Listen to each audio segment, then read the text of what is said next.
After 5, so I'm calling the meeting of Finance and Facilities Committee of the Manitowoc Public School District Board of Education to order.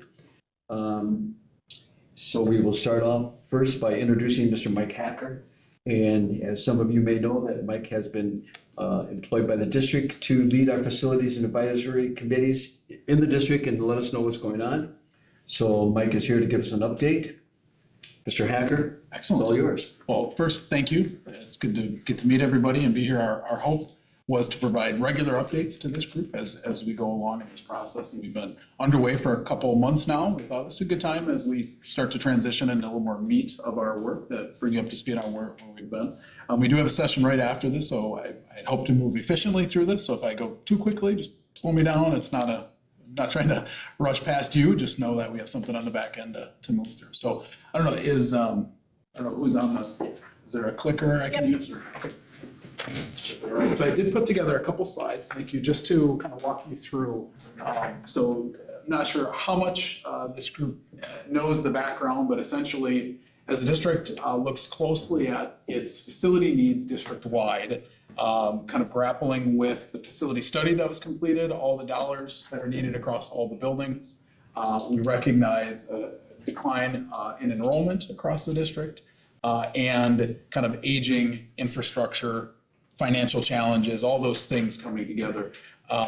As we know, the district also passed a referendum. So as we look closely at investing those dollars in those buildings, we want to do so, I think, in alignment with a long-term master plan for these buildings, right? We obviously don't want to overinvest in buildings we may not be teaching in a few years from now, and want to be real thoughtful about that, okay? And so the district's put together two committees, a staff committee and then a citizens committee.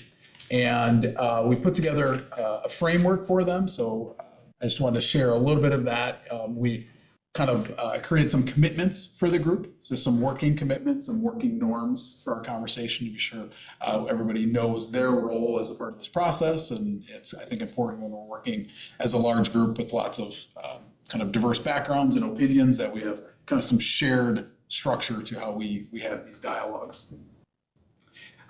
We did put an objective together, right? So when you have a group like this, we want to be sure we have some, I call them some like professional guardrails on the conversation, so we know what lanes to be sure we're staying in. It's very easy to start to kind of navigate off of those as we start talking about visions for the districts and needs in the district. We want to be sure we're focused, and here we framed it in three key areas. We want to look at the district enrollment trends very closely, our physical buildings and campuses across the district, and then the learning environments that support teaching and learning. Okay, so that was kind of the frame we wanted to be sure we were focusing our group around. And in doing so, wanted to look at the three primary challenges. Okay, and the first one was inadequate state funding, so just kind of our bottom line as a district. And as we know, as the board is well aware, in Wisconsin, that's really a per pupil thing, right? That's how many students we have. That's where all the vast majority of the revenue comes. And so as most districts, we have across the state, roughly around 70% of school districts that are declining in enrollment. So it's not just Manitowoc, it's tied to a broader kind of our baby boomers aging and low birth rates and just this reality across the state. Okay, and so, but our funding model is structured with that. So we've talked about that declining enrollment across the district. That's recent history, maybe even longer than recent, but recent history, as well as what's projected going forward. And I have a slide to show you that. And then outdated and aging facilities. These kind of three-headed monster comes together, if you will, creates the perfect storm of issues that we now need to address. Okay. We put together a roadmap, kind of a four-step process for this committee.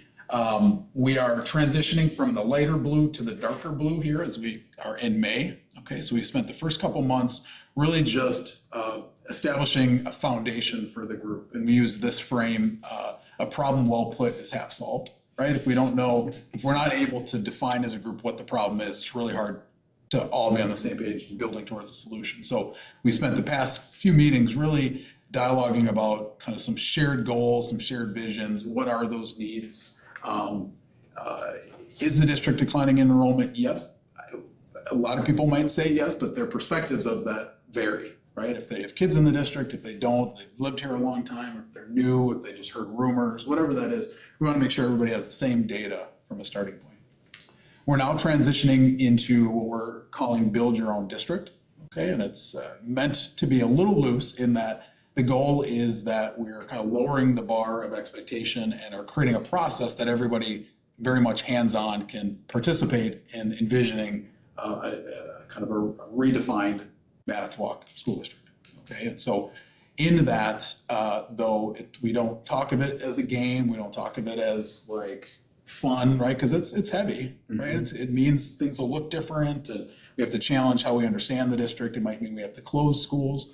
We may not have a full consensus or be unanimous on certain things, and we got to work through some of those. And so we're going to spend a couple sessions here. We kind of built out this kind of summer window here through August to work through that. But that exercise will work towards solutions.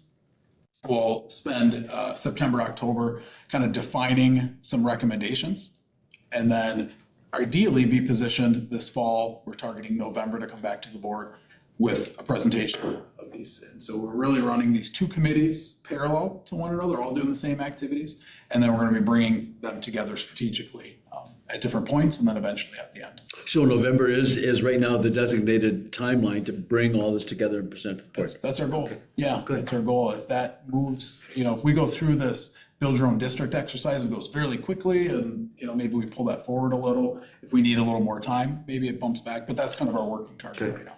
Yep. I did drop some images just because I wanted to kind of give you a sense of what these sessions look like. They're usually broken them into two pieces. We have kind of an education half and an engagement half. And it's almost always small group work. So we have tables set up, 4 to 5 people at a table, and there's some level of kind of collaborative group work going on in each of these sessions. So far, the staff sessions have happened here, and then our community committee has happened over at the high school. We started this with a visual survey map of the group. And so what you're seeing on the left side of this image is a pegboard that's probably over at Lincoln. So if you haven't seen this, you will at some point. It's essentially a survey, and every single person within the two committees was asked to identify if they were an alum or not, and if so, in what decade, if they were comfortable sharing, where in the community they reside.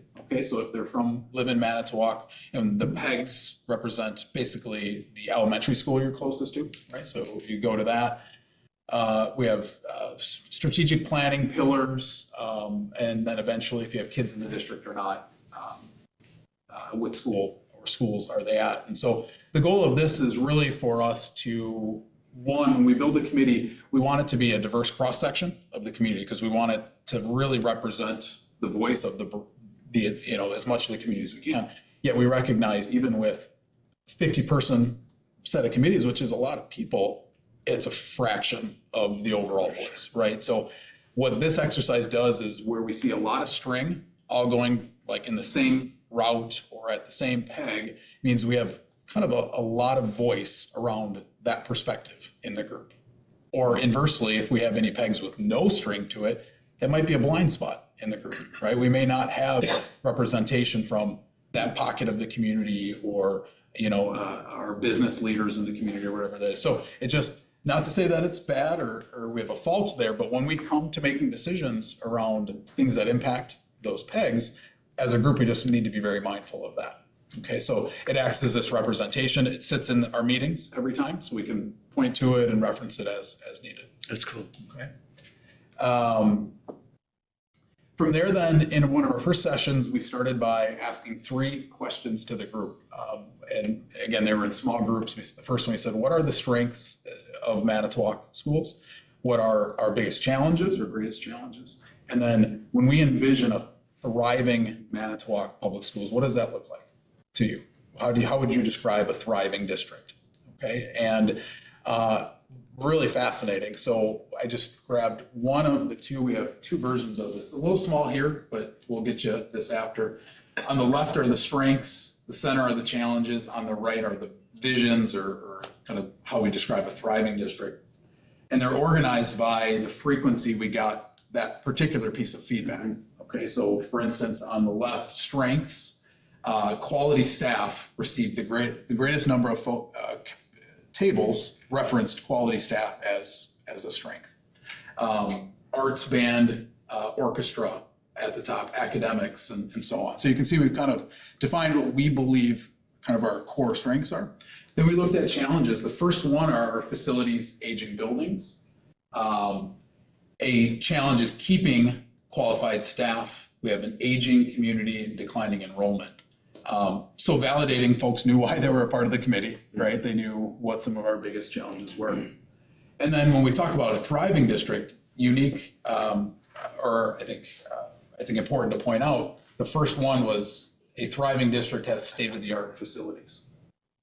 Okay, as you take our biggest challenge being our aging buildings and defining a thriving district, the two greatest points of feedback were a direct correlation. Let's see here, destination district, this strong community support, success in athletics and facilities. Okay, so I think the key takeaway to us here was that this starts to establish an understanding amidst the group on where are those challenges we're looking to solve. When we did the staff version and the community version, they're very, very similar. That was really, I think, reinforcing that we're really entering down the same path. Okay, so a good baseline. And then again, when we get down the line, if we start saying our priorities are something that don't align with these, we'll bring this back forward and say, okay, let's maybe readdress this, make sure, make sure we're still in line. Have your committees stayed strong? Are you seeing a good attendance at all our meetings, or are they starting to? Nope, we've been very fortunate, Sarah. Yeah. Awesome. Yeah, as we get nicer evenings. Right. So far. Not freezing outside, it's like. So then we did a exercise where, a lot of times when we talk about knowing what schools look like, knowing what classrooms look like, we really know what we know, which is, for most folks, Manitowoc, right? Because they grew up here, their kids go to school here, maybe, they haven't seen a brand new school or what contemporary learning looks like. And so we did a session where we just went through a whole bunch of images that are all brand new schools in Wisconsin. Right, so if we were to say, our goal is to have state-of-the-art facilities, we need to start by understanding what does that mean. Here are brand new facilities.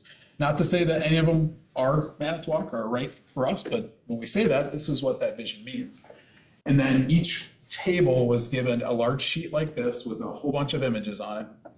And they were given blue dots and white dots. Blue were positive things, white were negative things in those images. And we went through a series of questions. And they essentially started to drop blue dots on things they liked and white on where they didn't. It's kind of cool. Yeah, so I took all of that feedback. I think we had 15 of those sheets or something, and then created this, which is kind of a combined version. And on this, it's a little hard to see, but on the big version, you can see it better, where you can start to see these dots. Right, so on some of these, like this image, there's probably 15 blue dots, no white dots. So there's something about that image that resonated really positively with everybody, right? We had other ones where we see all white dots. Well, there's something about that folks maybe aren't as comfortable with. We're not designing a new building today, but it's establishing, I think, some kind of consensus amidst the group and some shared language that we can use as we go forward in the process. Okay, so again, building capacity. Then we got into some district overviews, right? This is where things get a little more real in terms of defining some of those challenges. So we did a presentation on the facility study. Mike ran through some of the high bullet points. Some of this also came out of the referendum language, right? Because we had some similar background built into that. So that was aligned accordingly. And then we shared kind of the by building breakdown so we can understand when we talk that 160 plus number, how that breaks down across the district. We went over the enrollment. So this graphic just basically went back, I think, 8 or 9 years to today. Today we're at that 4,400 number. And then it looked forward 10 years where we dropped a little over 900. All right, so that is not the direction we like to see that line going in.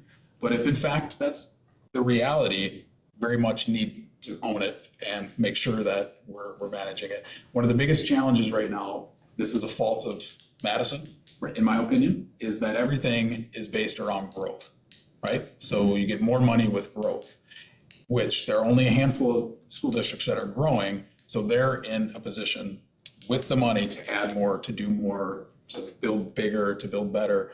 We're having a significant haves and have-nots starting to grow across the state. In your committees, was there anybody from the city that could speak to all the possible rumors of what's going to go on with the malls, and if they're going to be apartment complexes, or in the old Miro, if that's going to be apartment complex? If people move in, that's going to be kids. Yep. Has anybody from the city addressed that, what that may look like? We haven't yet. I actually just met with the city planner yesterday, I think it was, or the day before. The days run together. But anyway, we talked about the major projects going on right now. The one out in the area of the mall, he told me those homes are gonna go from, he talked about the $350,000 mark. So I'm not sure if, how many of those are gonna be the family type, but the Miro project, But so those are. they're gonna be a little bit higher level homes. Single family dwellings, Single family dwelling. not apartment complex. Correct. And then the Miro project, they just received a $1.2 million grant from the EPA. There's some other work that needs to be done there before it's ready to do anything with. But once that's done, that will be more of an apartment, more of an affordable, but probably like a structure that has multiple. Again, units. families though. Well, likely. Likely. Yeah. Yeah, and I'll show you some numbers here in a second. Obviously, we want to focus on optimism. We want to focus on, bringing more families in, and we have some resetting to do, I think, as a district as well, because there's a lot of empty classrooms right now across the district. So I'll show you that as well. So Okay. we want to find a balance in there, right? Is not to sow maybe misaligned expectations. So even if all these pop, right, and apartments are great, and apartments tend to not bring the same the student per rooftop or unit is much lower. And that's revolving. And it's more transient. So they're in for a year or two and then they're gone. And so it's a very different stability when we start to think about what that might mean. Okay, so brought the group up to speed on this. This, I think, was one of those moments where it took a minute for this to soak in, right, as a reality. This is a little bit small on the screen, but this started to look at just some raw numbers. Okay, so this chart breaks down by school. So Jackson, Riverview, Madison, Franklin, Jefferson, Monroe. Our current enrollment, so Jackson, current enrollment's 339 students in that building. That building's 67,700 square feet, okay? Just simple, there's a lot of ways we can say it, do we have excess square footage or not, right? Or are we functioning efficiently or not? One of those measures is a square foot per student. So this math is that we have 200 square feet per student in that building, okay? We do this for all of them. Riverview's 350, 200 Madison, 168, 184, and 201. Okay, so they bounce around, right, by building. The average or target, if you were to build a brand new elementary school today, at the high end is 155 square feet per student. Okay, so when we're at 350 in Riverview, right, or even the 200s, that's 50 more square feet per student. So just the math suggests, not knowing the buildings or anything else, that likely we have more square footage than we need, right? Just based on that. So we did some of this work, right, just to kind of gut check. This is a sneak peek to what the group is going to see tonight that further, I think, validates some of this information. Okay, so this just does a classroom takeoff. So what I did, spent a little time with Mike. We went school by school. On the right, it's a little small, but we basically identified any room that is a classroom in that building. Not assigned to anybody, not saying it's being used or not, just in a school, is it designed as a classroom? Took out arts and music and specials. So he said, basically, how many classrooms do we have across the district? Okay, and this goes elementary through the middle school. It includes Stangl, because we're going to talk about the long-term availability or use of that. So across all of the elementary, Stangl, the two middles, we have 210 classrooms. And when we look at our section totals, the total number of classrooms we're teaching, we have 133 right now. Okay, so, right, we got an eye-opening, right? Just to say, okay, yeah, we have potentially a lot of empty classrooms. Now, there's always a caution there that it infers like we have rooms with no lights on, no, they're being used, right? We use the space. Yeah, you I go used in. the example at Lincoln before we did the grade alignment. If you recall, the ceiling, caved in and we had to repair. So we had to essentially shut down on the third floor, half of the whole third floor. We didn't really have any problems, but we were using every single one of those rooms. Yeah. Yeah. So that's always the balance, but again, just data to suggest Yeah. there's ability here to consider a smaller district if there's a desire to do that. So we'll get into this work tonight. The group will get a big sheet that looks like the one on the left, and then a series of smaller sheets to build some options on the right. These are some images from another district, but you can see the little blocks on the table. Every one of the little blocks represents a classroom.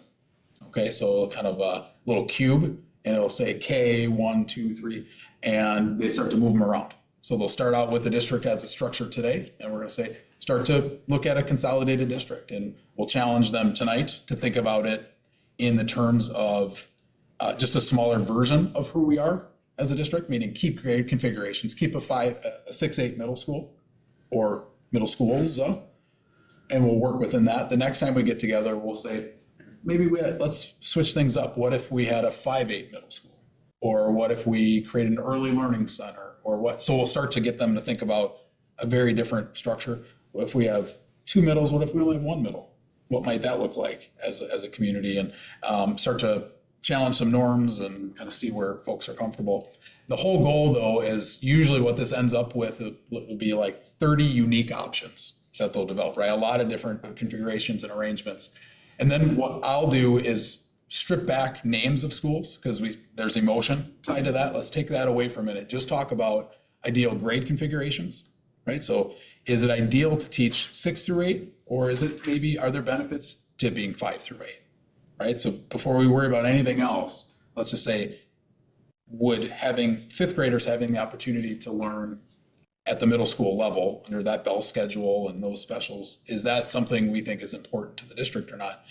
We may bring in teaching and learning, talk about some of the pros and cons, and then try to position this group to start to, and this example is from another district, but just start to identify things they like and don't like and just start to build on that before we start talking about closing schools and kind of the heavier stuff that eventually comes. And then I'll land with recommendations. So I just grabbed a quick sheet of one.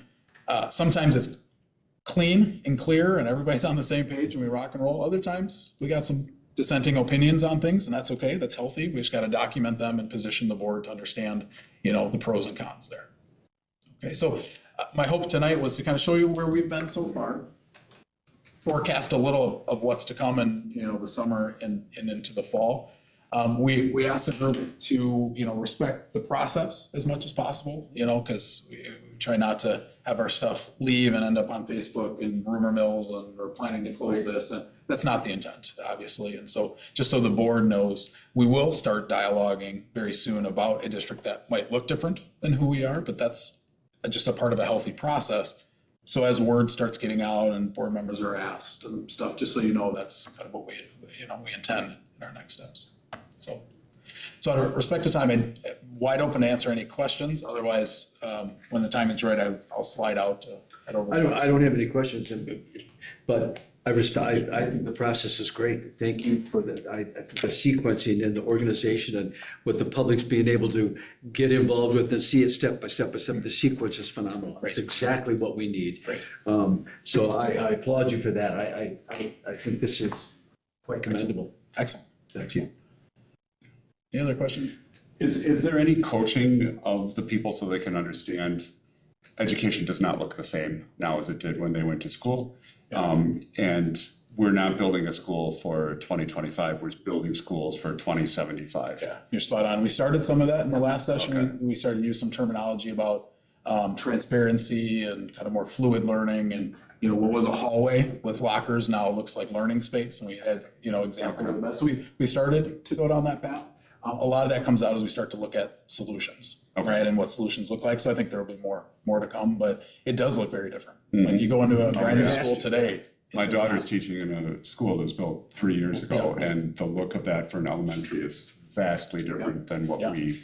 Yeah, and there's, immediately you look at some of those images, you get a lot of questions about safety and because there's a lot more glass and transparency and stuff. So that started to come out the other day, which I think is healthy in that process.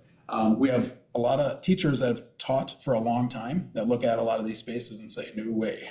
Like that's drastically different from where we are. We also have a lot of young teachers coming out of school that would look at a traditional school and say, no way. Like, you know what I mean? So we're in this unique position where, we got to start to figure out how to find that balance. But Yeah. I feel fortunate to be working with the district. I've gotten to work with lots of school districts but to me, I started Cadence to support districts to really kind of tackle the challenges that are needed to be tackled, and this is one of those. And so I'm looking forward to the work ahead. And won't always be easy. We'll have some tough discussions and decisions down the line, but I look forward to embracing those. Thank you. And any questions? No question. Awesome, thank you. Thank you. Thank you for Yeah. all your work. Appreciate it. Facilities update, Mike? Ken, you want to come on down? Yeah, could you pass me that sheet? Sure. Didn't know I made extra for it.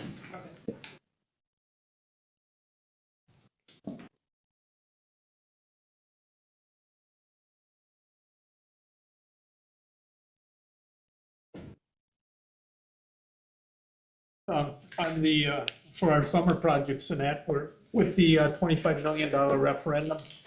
I'm just looking at tackling a few schools here.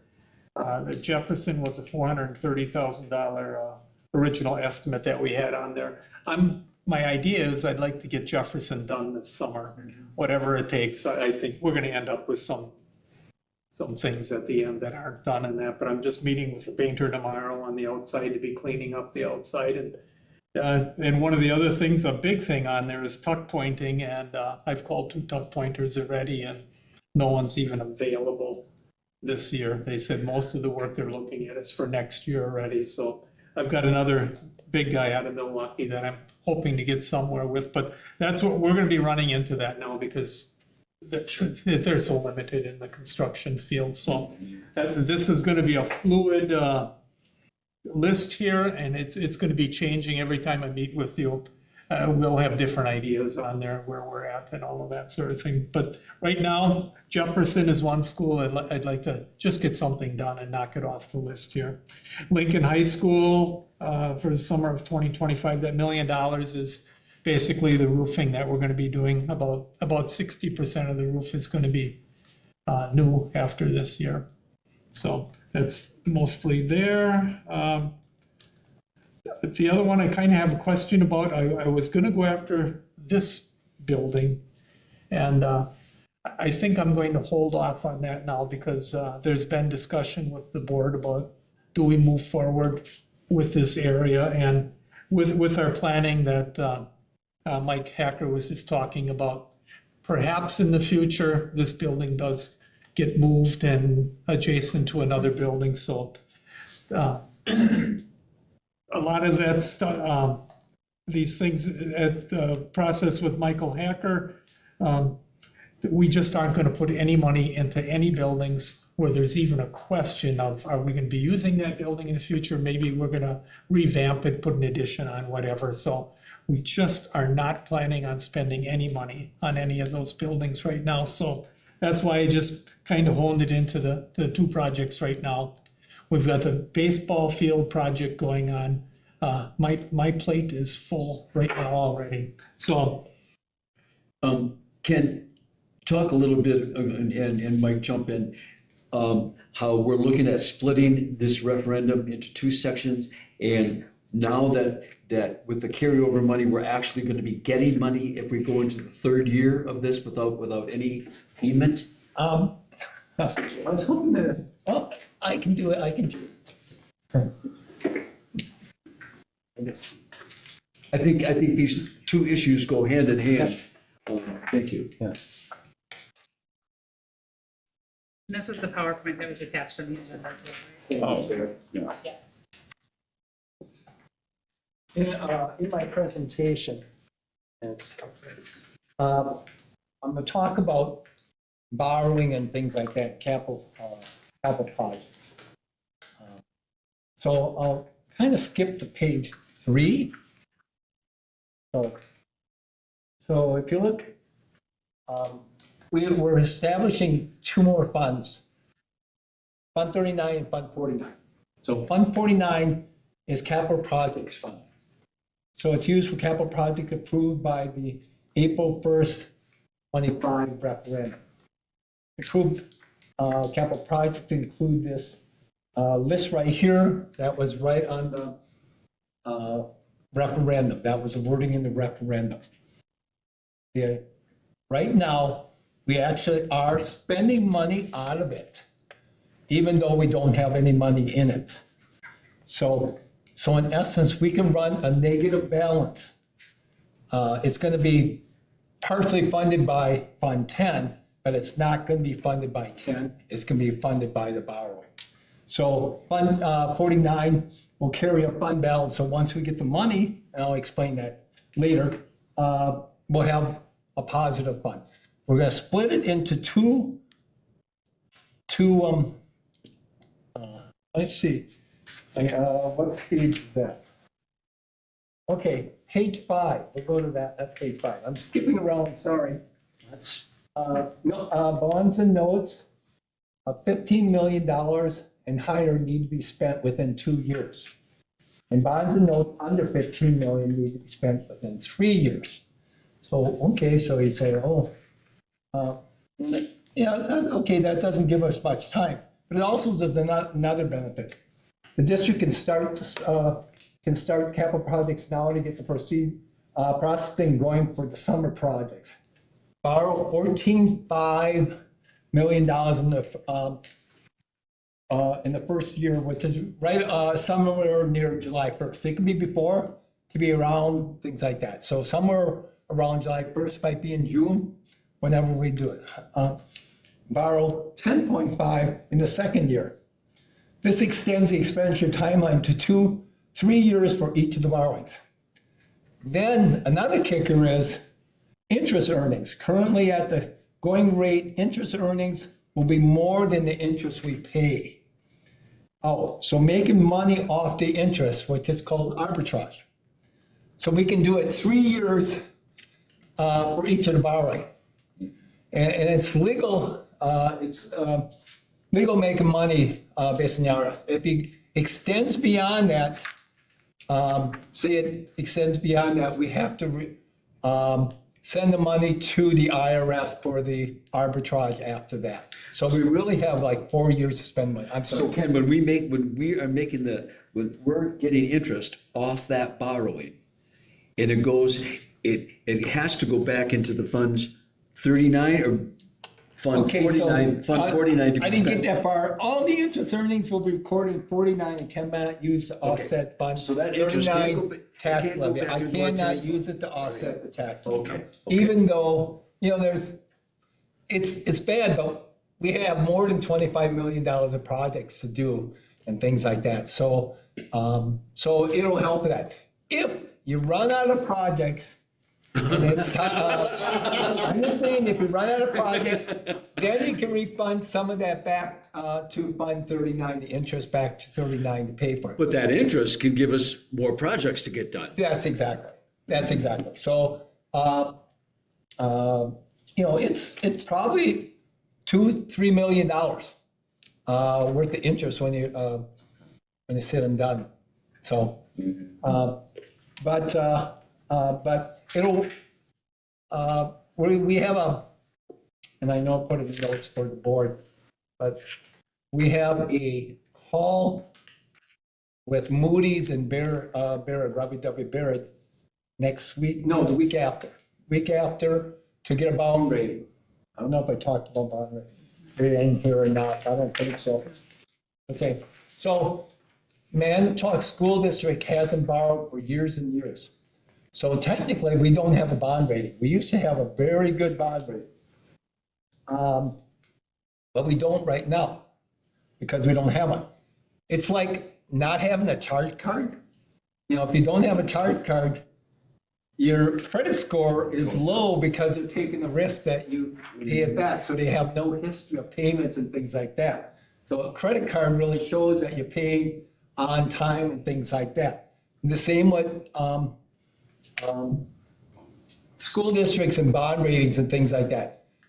What's the ability to pay back this interest and payments? And that's what we gotta look at. So we're gonna sell ourselves, try to get the best bond rating. What's the advantage of having a good bond rating?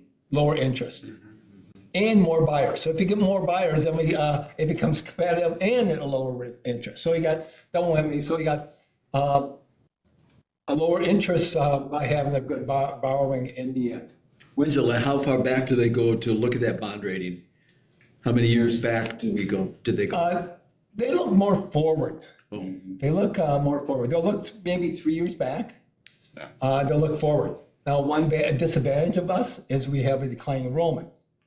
Now, that can be positive and negative. You can say, well, our expenditures should go down there, but it's how we manage it.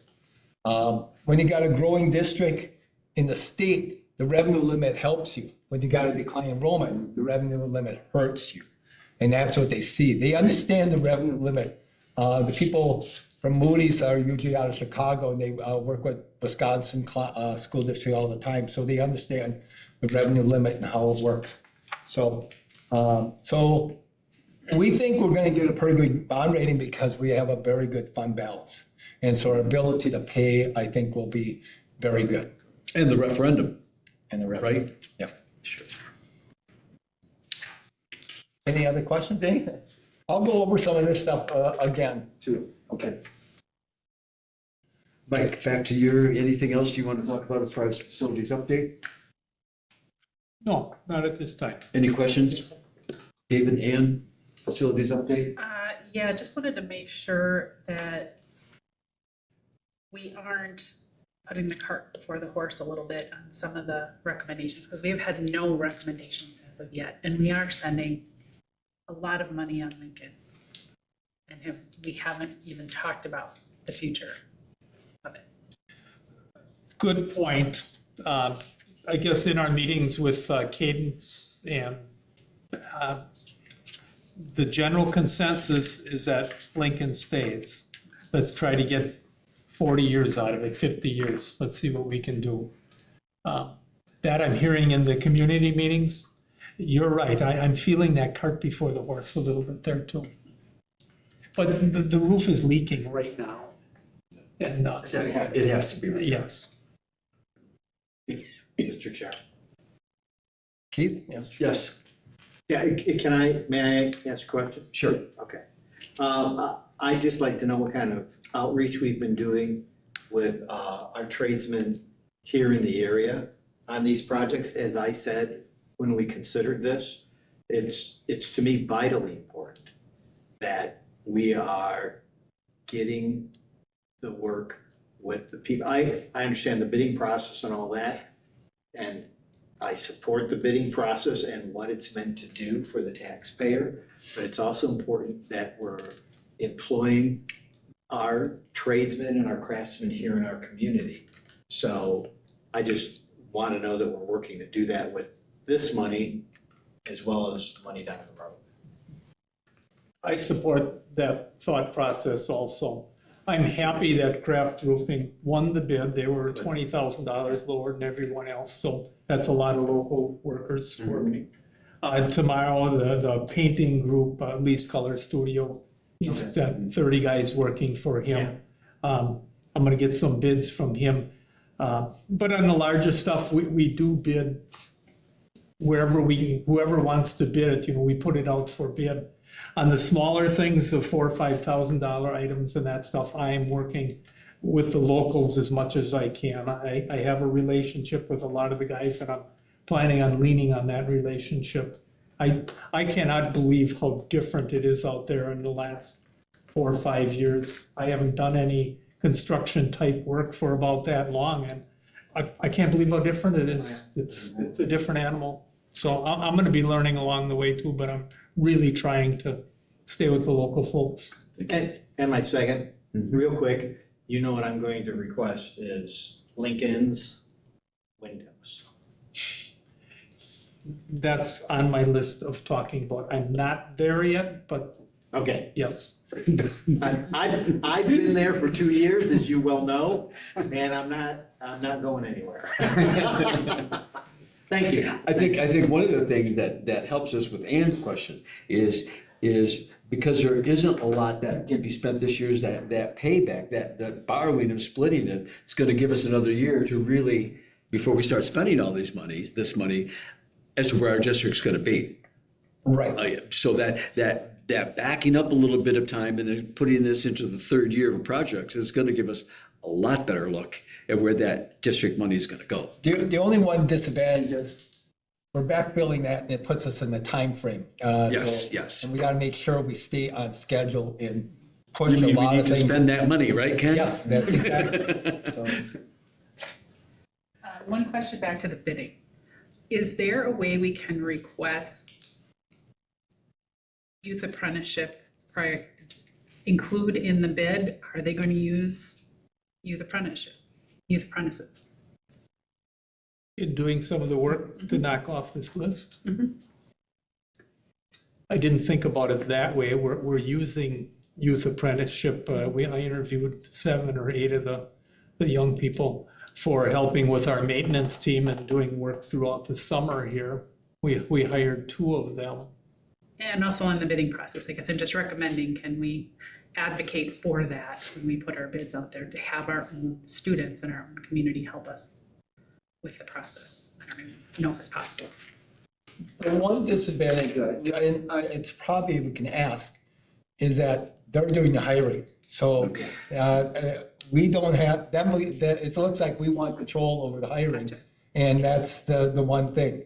So our youth apprenticeship program is designed where they come and apply to those businesses. So they would have to almost apply to those businesses to get that youth apprenticeship. So And it's the a little business would have different. to win And the What's business that? would the have to. business would have to win The bid. the Yeah. bid. And if Yeah. you're a That's company exactly. from Milwaukee, they might hire a local person, but they Yeah. might not. I guess just clarity in knowing who does support the youth. Yeah, that's true. So that becomes one a weighing factor. This is a story, a long time ago, did a bid, and the local one called, why didn't I get the bid? And I said, you were 10% higher than the lowest bidder. I said, now, if you're 2, 3, 4%, I can look at it, but I can't look at it with 10%. You need to sharpen your pencil to make it closer.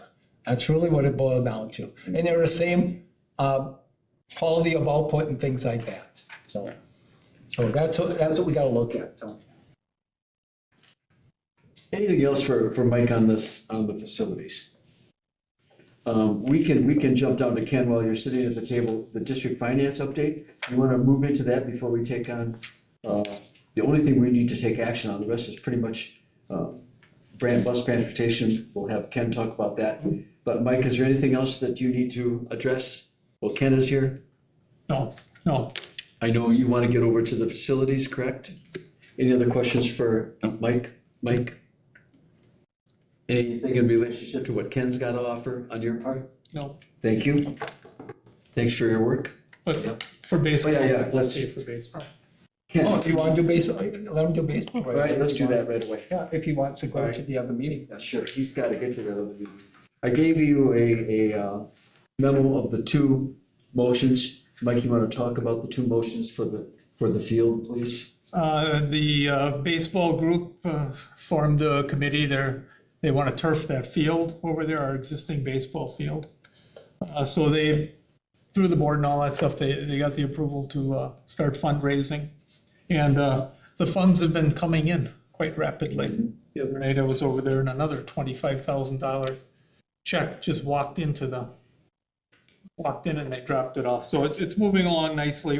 Phase 1 was just the engineering, getting the permits and all of that stuff. So H&H won that bid. They were at just under 40,000.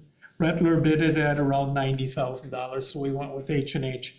Now we're into phase 2, and that's basically rebuilding the field, putting all the drainage in, When you carpet these things, it's all about the piping underneath and getting the water off the field.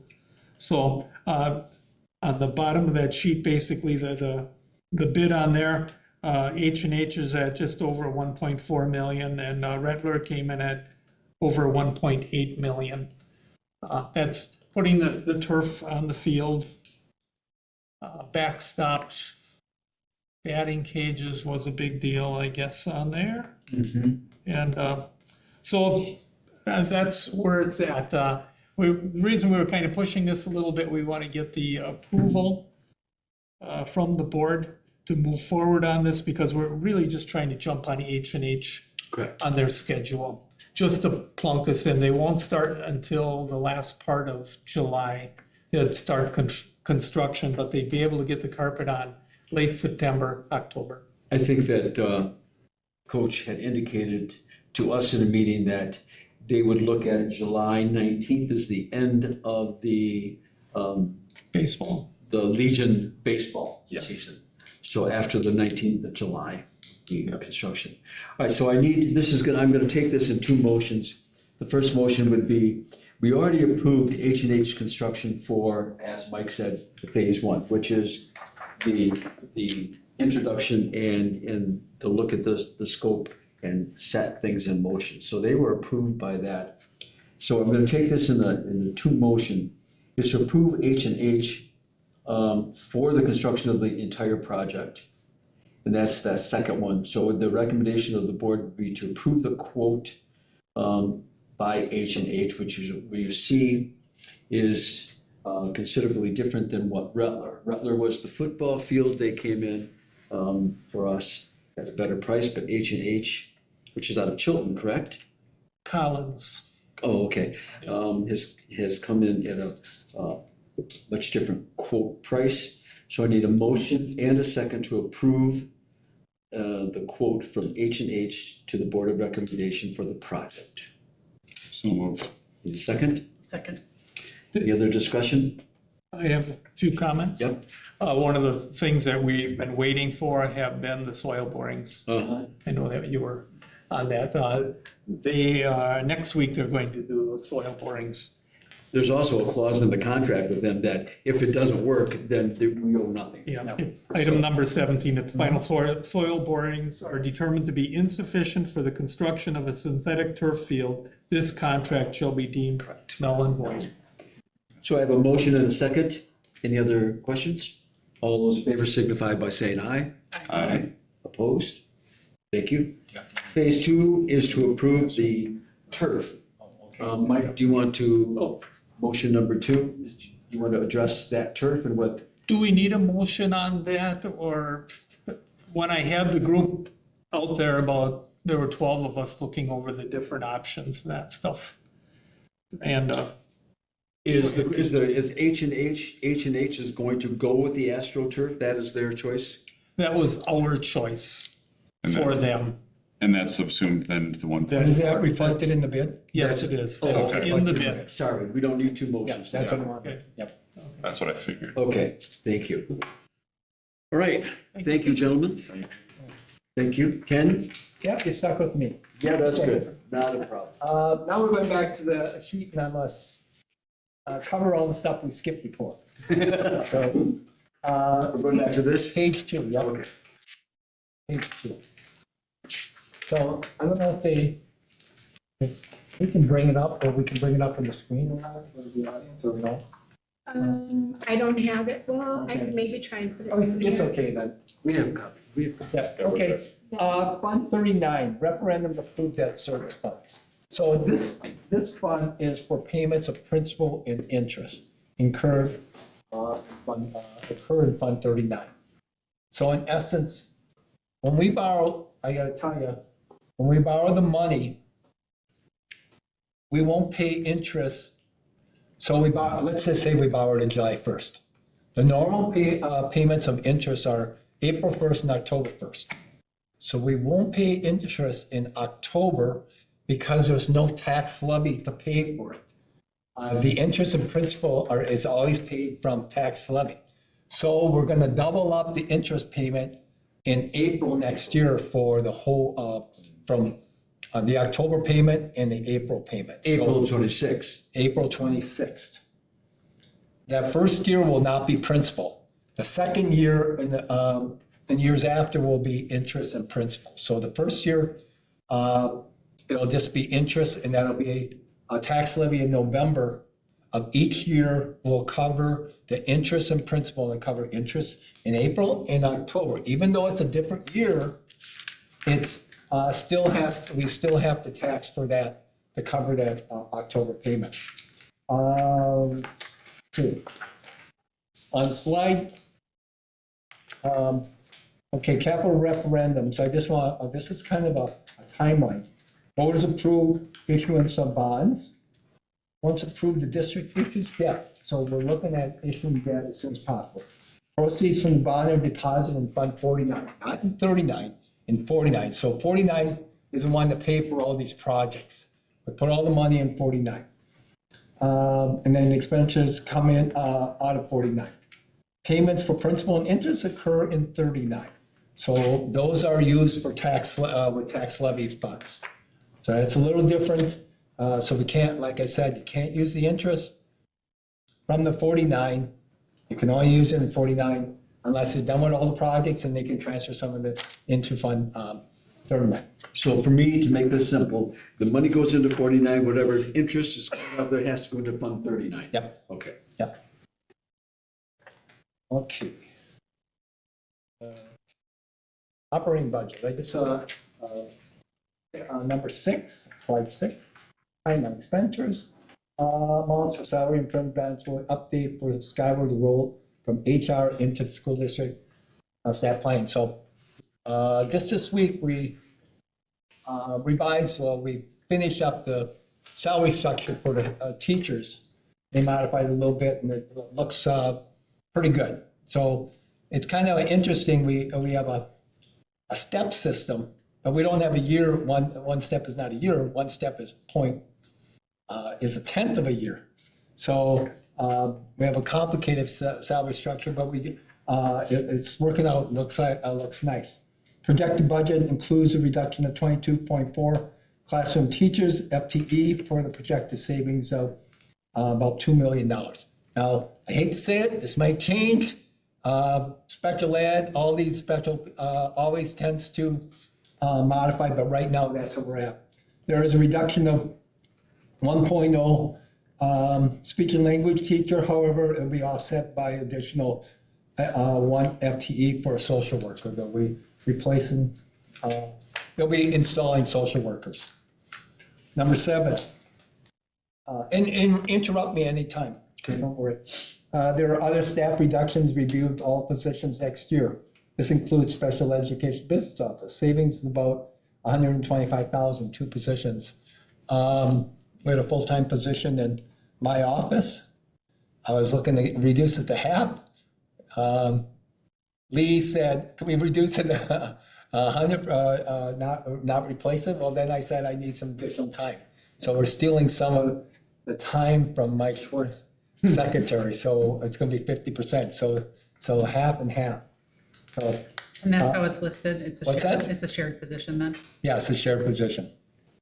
And then special ed, Little Winmer retired, and they won't be replacing that position. So they're going to switch around duties there. There will be some others too.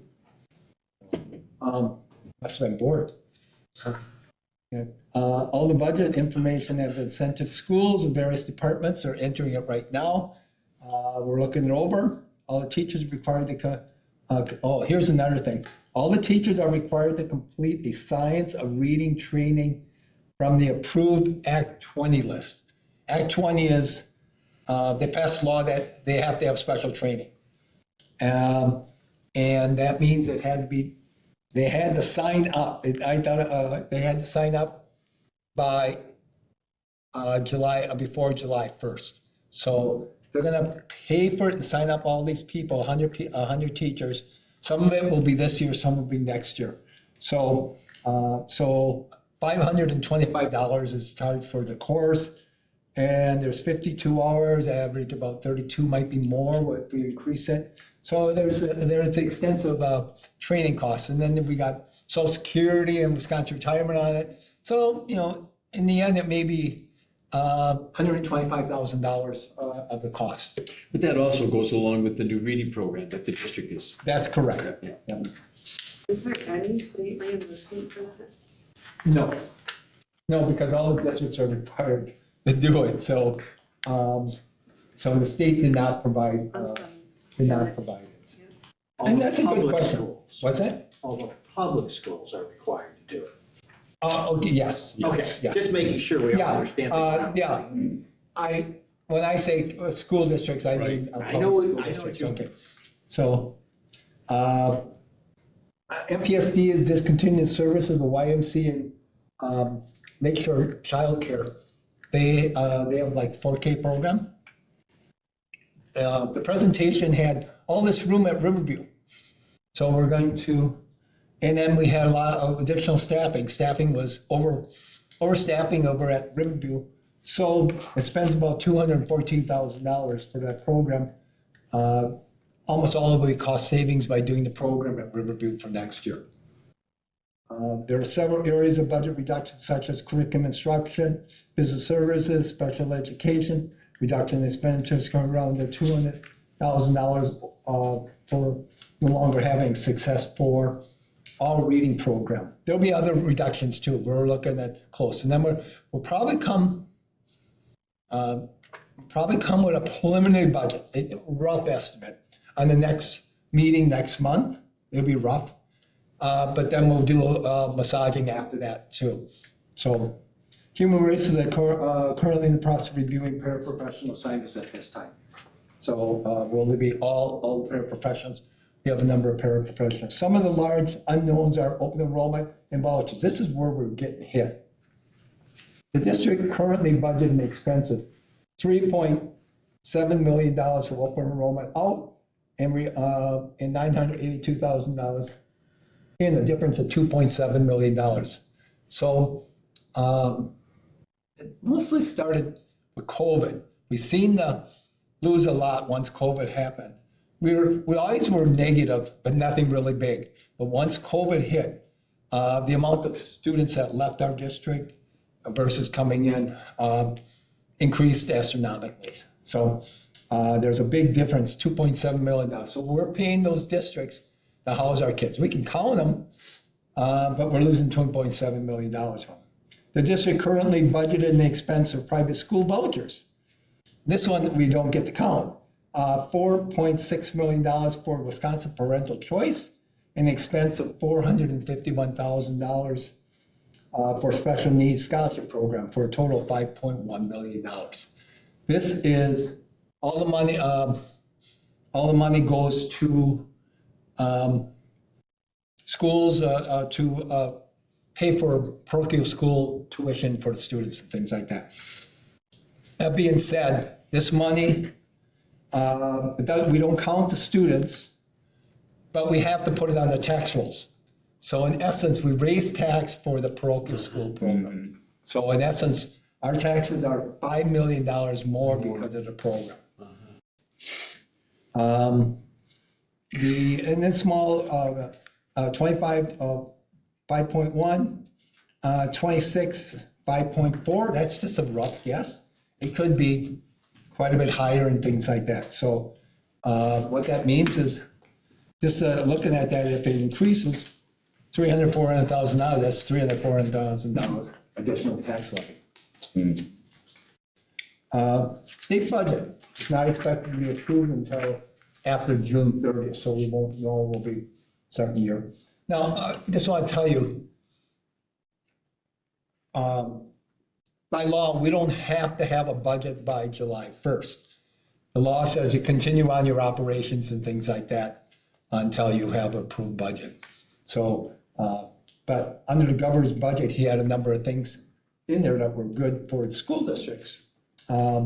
He's declaring 2025 the year of the kid, to focus on state efforts doing what's best for kids. Sure, the kids' educators have support. He's looking for investment of $3.1 billion, all funds general and categorical. There's a general aid formula and there's categorical aid. I'll go in that some other time when we have a budget meeting. Ken, a quick question. I think it's in here someplace, but is there any good guesstimate from the state as what they're gonna do for special education reimbursement? The special education, he wants to increase it quite a bit. He looked at quite a bit. He really didn't say, but he'd like to see it at 60%. But I think in essence, if we get to 33%, we're lucky. Wow. We're currently at 29. 27 or 29. And they'll make adjustments at the end of the year. We don't know what that final number is. So what they do is, they said that in this case, the year is 29 point, let's just say 5. I don't remember the exact number. But they leave a little bit to see what the final number of how much money they have. And then they up it because they don't want the districts to lose it on the final aid payment, handicap aid payment. But I'm guessing we're going to go to 33%. That's what I'm guessing. So, but any improvement would be great. It would be good. And then it does address per pupil addition of $50 per pupil as a. Is that where we're gonna get us $50 per pupil more? Yeah, yes. And then there's a revenue limit calculation, get 325. Then there's include tying the state revenue limit to per pupil CPI. So right now they have to they got to keep on coming back. Well, if they tie the CPI, it automatically rolls and they don't have to negotiate. You know, and CPI is CPI. Why not? You know, that type of thing. So I think by not tying to CPI, the state likes to control that. Increase in the state special education category currently is less than 30%. That's what it is. But I'm thinking 33%. Okay. Any questions or things? I'll go over some more of that stuff when we get to the details. You're gonna fall asleep when you talk about revenue limits and things like that. Chris won't. It's, they made the formula so complicated now. It used to be very simple. Then they have this decline enrollment, they have a decline enrollment exemption that comes in, that comes off next year and things like that. So there's a number of nuances in the formula. But what it does is it limits how much we can tax. That's Will we really still what it get is. that declining enrollment exemption this year? Is it every year or every other year? Is We it? get it every year, but because we're declining enroll. Yeah, if our average of 3 years goes up, we won't have it. So it really depends on, if you have a 3-year average that's decline enrollment from the previous 3 years, you get the decline enrollment exemption. But they take away the one you had last year. So you got 1 year reprieve to cut your. Well, that's what I meant. We aren't gonna get the same amount that we got last year. No, Right. no. Ken? Yeah. I'm sorry, can I ask? Did they remove the cap also for the vouchers, didn't they? In Last year? 2020, No, now the following year, now it's 25, 26 10%. last year. Then Okay. it was And that's- 9%, then it's 10% this Yeah. year, and then after that, it's After that, it's a removed. cap. there's no cap. Lordy, lordy. Yeah. So the interesting about that, a good question, is we got to stop people from going, we got to sell our district. That's what we got to do. Now, we are an anomaly in that we have 2 public high schools in a small, 33,000, 34,000 people city, which is unusual. Parochials, yeah. You got big Parochial. cities that only have 2, and we're sitting with 2 of them, and they really have a very good backing and things like that, and they're good. And I'm not going to cut them down. They're right, good right. schools, So, but I think we're better. We have more to offer. That's exactly. That's exactly. And historically, if you look at the kids that are college track, our ACT scores were higher than non-college friends. So, I had 3 kids go through school district. yeah. They did fantastic. So. Anything else? Ken, thank you for this. It's very informative. I like this slide, like I said before. I like paper. So thank you for that. Okay. David, Ann, any questions for Ken? No. The board will continually get these updates. This is absolutely a fantastic update, something we haven't been used to, so thank you for all your work. Well, I'm not sure what you're used to, but I want you to keep informed. Now, one of the bad things is I don't work every single day, and so I fall behind. So, but I'll try to keep on track and everything I can. This is very good. Okay? Seeing if we have any more questions for anybody, I need a motion to adjourn. We still have Brand the, buses. Brand bus contract. Oh, yeah, thank you. Brand buses. There was a bus contract, I'm sorry, you even closed it. Bus trunk, they're asking for 3%. In my memo, I talked about things that haven't, and part of it is, they're worried about the tariffs. They're seeing parts going up and things like that, because some of these stores, even though they might not hit, they're already adjusting their pricing for anticipation of tariffs. And then the new buses, he said they cost, they're gonna increase by $10,000. So I didn't think a 3% that was that bad versus 2.4 as being the CPI. If you want me to go back and do it, but I recommend that we move with the 3% and keep good relationships with the bus company. it was pretty detailed in explaining why, and it was lower than the previous 2 years, the increase. This does not need an action. This is just information at this point. Are you ready to take this to the board? I want to take it to the board, yes. I need a motion then to approve the 3% increase on the Brant bus transportation contract. So moved. Second, Second. thank you. Any other questions for Ken? All those in favor signify by saying aye. Aye. Opposed? No, and I had the same questions. Okay, I know it's only a 0.6, but I need an explanation for the 0.6. So that's, It was very detailed, it was good. so, it's, Well, and I think, thank you for that. The motion's been passed and carried. We'll take it to the board, but just off the cuff, I think that even in our projects, we're gonna see many of these corporations or businesses a little leery of what the future's gonna be, so their prices are gonna reflect that. Yes. Yeah. That's why Chris's point of staying local as much as possible, that's gonna help out our own community, that's gonna help out our own people. So, I think it's important, but it's gonna have an impact.